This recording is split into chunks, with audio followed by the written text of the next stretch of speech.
जय श्री कृष्णा, राधे राधे। दोस्तों, आज हम आपको बताएंगे 84 जन्म या 84 लाख योनियों का रहस्य। दोस्तों, हिंदुओं के लिए पुनर्जन्म कोई सिद्धांत नहीं है, बल्कि आत्मा की यात्रा को नियंत्रित करने वाला एक दिव्य नियम है। सनातन धर्म और पुनर्जन्म का जन्म शायद एक ही समय में हुआ था। यह सिद्धांत हिंदू धर्म ग्रंथों में गहराई से निहित है और इसे दुनिया भर के करोड़ों लोग मानते हैं। हजारों सालों से पुनर्जन्म का विचार मानवता को आकर्षित करता रहा है। केवल एक धार्मिक सिद्धांत से परे पुनर्जन्म सनातन धर्म या शाश्वत जीवन शैली का आधार है। आत्मा कई जन्मों से गुजरती है और स्वयं को शुद्ध करती है। मनुष्य आत्मा सारे कल्प से अधिक कुल 84 जन्म लेती है। वह 84 लाख योनियों में पुनर्जन्म नहीं लेती जब तक कि वह मोक्ष या मुक्ति प्राप्त नहीं कर लेती। पुनर्जन्म में विश्वास हिंदू धर्म के सबसे प्राचीन और गहन शिक्षाओं में से एक है। यह केवल हिंदू धर्म तक सीमित नहीं है। बौद्ध धर्म, जैन धर्म, सिख धर्म में भी समान समानताएं हैं, जो आत्मा की यात्रा के अपने अद्वितीय दृष्टिकोण प्रदान करती है। आज के इस वीडियो में हम 84 जीवनों के रहस्य को उजागर करेंगे। प्राचीन ग्रंथों में कर्म के प्रभाव और मुक्ति के मार्ग की खोज करेंगे। हिंदू धर्म में पुनर्जन्म के प्राचीन इतिहास को जानेंगे।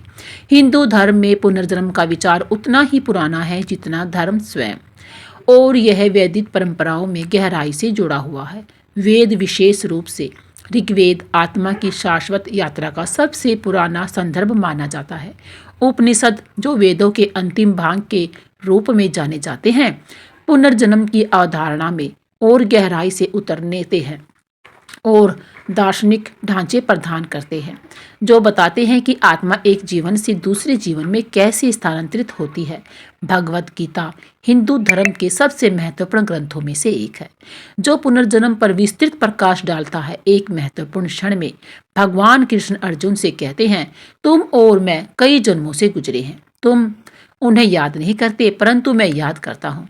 यह उदाहरण यह दर्शाता है कि जहां अधिकांश मनुष्य अपने पिछले जन्म को भूल जाते हैं, वहीं कुछ दिव्य नर जैसे कृष्ण अपनी सभी पुनर्जन्म की स्मृति रखते हैं।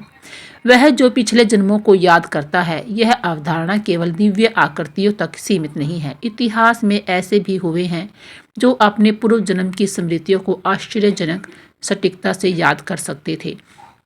यह दुर्लभ आत्माएं यह प्रमाण प्रस्तुत करती हैं कि पुनर्जन्म केवल एक रहस्यमय विश्वास नहीं है, बल्कि एक सजीव वास्तविकता है। हिंदू धर्म अपने कई पौराणिक कथाओं के माध्यम से पुनर्जन्म के उदाहरण भी प्रदान करता है। महाभारत के भीष्म की कहानियों से, जिन्हें अपने मृत्यु का समय चुनने का वरदान मिला था, रामायण के भगवान राम और उनके कई अवतारों तक, यह कहानियाँ आत्मा की शाश्वत और परिवर्तनशील यात्रा की पुष्टि करती हैं। कर्म केवल एक नैतिक सिद्धांत नहीं है, बल्कि यह ब्रह्मांड को नियंत्रित करने वाला एक लौकिक नियम है। भगवत गीता समझाती है कि हर क्रिया की समान प्रतिक्रिया होती है। यह प्रतिक्रिया या कर्मफल आत्मा के विभिन्न जन्मों के साथ चलता है और उसके भविष्य के जीवन को आकार देता है। हिंदू दर्शन के अनुसार हर विचार, शब्द और क्रिया आत्मा पर एक छाप छोड़ते हैं। इन कार्यों के परिणाम हमारे अगले जीवन की परिस्थितियों को निर्धारित करते हैं। यदि किसी के कार्य पुण्य होते हैं, तो वे चक्र में ऊपर उठते हैं, शायद एक उच्चतर लोक या अधिक जागरूक प्राणी के रूप में पुनर्जन्म लेते हैं। इसके विपरीत नकारात्मक कार्य एक निम्न जन्म की ओर ले जा सकते हैं। यहाँ तक कि एक पशु या कीट के रूप में भी कर्म ऋण की अवधारणा पुनर्जन्म के सिद्धांत में केंद्र है। हिंदू मानते हैं कि प्रत्येक जन्म आत्मा के लिए इस ऋण को चुकाने या और अधिक जोड़ने का एक अवसर होता है। एक व्यक्ति जो कठिनाइयों से भरा जीवन जीता है, वह अपने पिछले जन्मों के नकारात्मक कर्म का निवारण कर सकता है, जबकि एक समृद्ध जीवन का अनुभव करने वाला व्यक्ति अपने पिछले अच्छे कर्मों का फल भोग सकता है। कर्म का नियम पूर्ण और निष्पक्ष है। मानव न्याय प्रणाली के विपरीत कर्म पक्षपाती नहीं होता। यह बस आत्मा के साथ ही चलता है, यह सुनिश्चित करते हुए कि हर क्रिया का उसका उचित परिणाम मिले।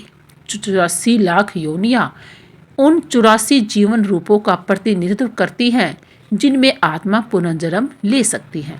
यह जीव रूपों की विशाल श्रृंखला पौधों और जानवरों से लेकर मनुष्य और दिव्य जीव तक फैली हुई है। ग्रंथ इन जीवन रूपों को निम्नलिखित श्रेणियों में विभाजित करते हैं। जलीय प्राणी, जलचर 9 लाख प्रजातियां, जिसमें मछलियां, मोलस्का है। पक्षी राज 10 लाख प्रजातियां, जानवर पशु 30 लाख प्रजातियां, जिसमें स्तनधारी शामिल हैं। दोनों जंगली और पालतू, मनुष्य और दिव्य रूप, मनुष्य और देव 4 लाख प्रजातियां, जो उच्चतम चेतना अवस्था का प्रतिनिधित्व करते हैं। यह अवधारणा, जो पुराणों में गहराई से निहित है, इस बात पर जोर देती है कि आत्मा इन सभी जीवन रूपों से गुजर सकती है, जो उसके संचित कर्मों के आधार पर निरंतर विकसित होती रहती है। एक आत्मा जो जन्म और मृत्यु के चक्कर में फंसी हुई है, एक निम्न जीवन रूप जैसे एक कीट या पौधे से शुरू हो सकती है और धीरे धीरे अपने आध्यात्मिक प्रगति के आधार पर अधिक जटिल रूपों से गुजर सकती है। लोक अस्तित्व के विभिन्न स्तर, हिंदू ब्रह्मांड विज्ञान में लोगों की अवधारणा मिलती है, जो आत्मा की मृत्यु के बाद की यात्रा को समझने में महत्वपूर्ण है। जब आत्मा भौतिक शरीर को छोड़ती है तो सूक्ष्म शरीर इन लोकों की यात्रा करता है, जिसे आत्मा के संचित कर्म द्वारा निर्देशित किया जाता है। 7 उच्च लोक और 7 निम्न लोक होते हैं, जो क्रमशः आध्यात्मिक या भौतिक अस्तित्व के विभिन्न स्तरों का प्रतिनिधित्व करते हैं। उपनिषद के अनुसार उच्च लोकों में शामिल है ब्रह्मलोक, सबसे उच्चतम लोक जहां आत्मा मोक्ष प्राप्त कर सकती है। इंद्रलोक देवताओं का लोक, वरुण लोक ब्रह्मांडी जल का लोक। इसके विपरीत निम्न लोक जैसे पाताल लोक और रसाताल लोक पीड़ा के स्थान है, जहां नकारात्मक कर्मों से भूजिल आत्माएं अपने कर्मों के परिणामों को भोगती हैं। यह लोक भौतिक स्थान नहीं है, बल्कि आध्यात्मिक आयाम है। आत्माएं इन लोकों में जीवन के बीच निवास करती है, जहां वे अपने कर्मफल के आधार पर आनंद या पीड़ा का अनुभव करती है। आत्मा पृथ्वी पर पुनर्जन्म लेने से पहले इन लोकों में समय बिता सकती है, जिससे उसकी यात्रा मोक्ष की ओर आगे बढ़ती है।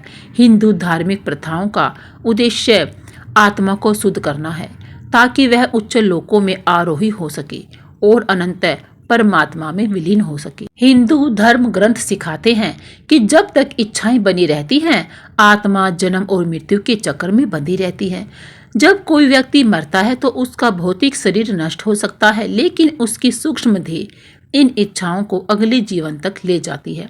यह अधूरी इच्छाएं, चाहे भौतिक हो या भावनात्मक, आत्मा को एक और अवतार में वापस खींच लाती है।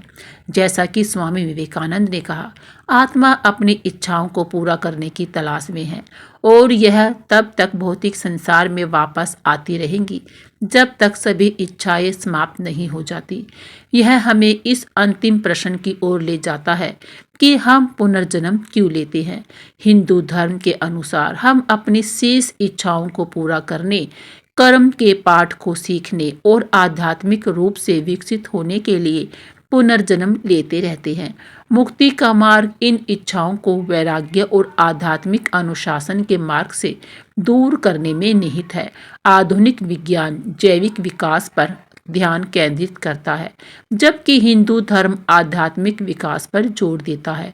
प्रत्येक जीवन रूप छोटे से छोटे कीट से लेकर सबसे उच्चतम देवता तक आध्यात्मिक प्रगति के एक अलग चरण का प्रतिनिधित्व करता है।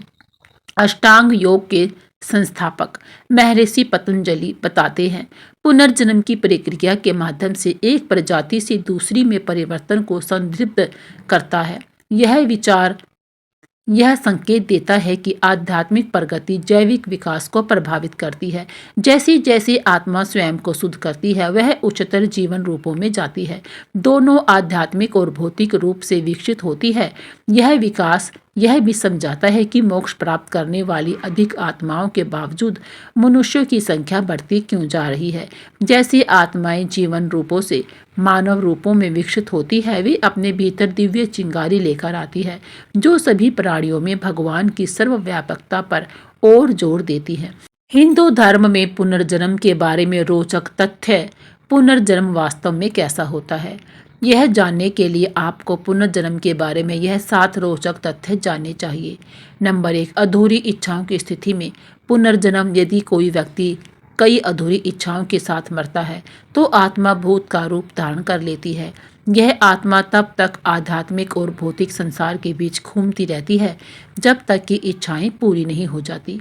नंबर 2, मृतक के सिर पर मारना क्योंकि आत्मा अमर होती है। हिंदू रीति रिवाजों में माना जाता है कि आत्मा को शरीर की यादों से मुक्त करने की आवश्यकता होती है। मृत्यु संस्कार करते समय हिंदू लोग मृत शरीर के सिर पर जोर से प्रहार करते हैं ताकि जीवन की यादें उसके चेतन से धुल जाए और फिर पुनर्जन्म में कोई प्रभाव ना पड़े। यादें अभी भी संग्रहित होती हैं, भले ही यादें धुल जाती हैं, वह अवचेतन में संग्रहित रहती हैं। हिंदू ऋषियों का मानना है कि अवचेतन मन में पृथ्वी के विकास के समय से सभी स्मृतियां होती हैं, लेकिन हमारी अपवित्र आत्माओं के कारण हम ब्रह्म के साथ पूरी तरह से पुनः जुड़ने में असमर्थ रहे हैं।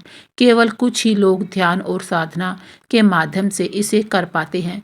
कहा जाता है कि कुछ लोग अपने पिछले जीवन को ध्यान के माध्यम से याद भी कर सकते हैं। नंबर 3, सिर्फ बिल्लियां ही साथ जीवन नहीं जीती, सभी जीवों के साथ जीवन होते हैं। इसे हिंदू धर्म में 7 जन्म कहा जाता है। इन 7 जीवनों तक जीव बार बार पुनर्जन्म लेते रहते हैं, जिसके बाद आत्मा मुक्ति प्राप्त करती है। नंबर 4, पुनर्जन्म का प्राकृतिक चक्र जन्म, मृत्यु और पुनर्जन्म है। हिंदू मान्यताओं के अनुसार जब आत्मा शरीर का रूप धारण करती है और यही अहंकार व्यक्ति पर हावी हो जाता है तो यह आत्मा को अशुद्ध बना देती है, लेकिन मृत्यु केवल शरीर को नष्ट करती है। आत्मा अशुद्ध रहती है और फिर एक और शरीर धारण करती है। इसलिए हिंदू मानते हैं कि आज जो भी हमारे पास है वह हमारे पिछले जीवन का परिणाम है। पुनर्जन्म तात्कालिक नहीं होता। आत्मा जैसे ही पुराने शरीर को छोड़ती है वह तुरंत दूसरा शरीर नहीं धारण करती। यह नया रूप खोजने में सालों, यहाँ तक कि दशकों का समय भी लग जाता है, जो आत्मा के कर्म पर आधारित होता है। नंबर 5, हिंदू धर्म ग्रंथों में कहा गया है कि हम सभी के पास तीसरी आंख होती है, लेकिन हम उसे खोलने में सक्षम नहीं हो पाते। इसके कारण हम अपने कर्म को नहीं देख पाते।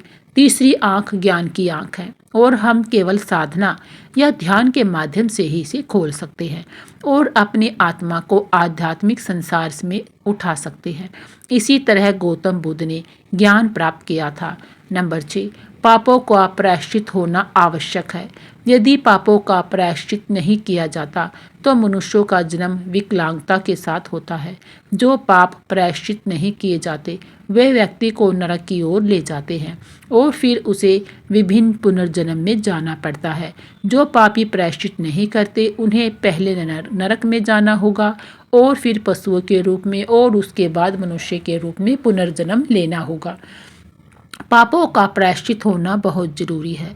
अगर पापों का प्रायश्चित नहीं किया गया तो मानव को विकलांगता के साथ जन्म लेना पड़ सकता है।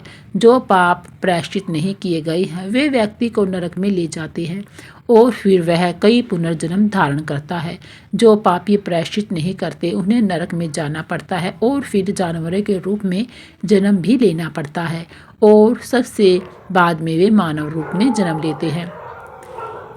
नंबर 7, जीवन, मृत्यु और पुनर्जन्म का साक्षात रहस्य। पुनर्जन्म केवल एक रहस्य में विश्वास नहीं है, यह सनातन धर्म शाश्वत मार्ग की नींव है। जीवन और मृत्यु के चक्रों के माध्यम से आत्मा विकसित होती है और अपने अंतिम लक्ष्य मुक्ति की ओर बढ़ती है। पुनर्जन्म का सिद्धांत हमें सिखाता है कि जीवन एक बार की घटना नहीं है, बल्कि एक निरंतर यात्रा है जो कर्म द्वारा संचालित होती है, इच्छाओं द्वारा आकार ले जाती है और दिव्य नियमों द्वारा नियंत्रित होती है।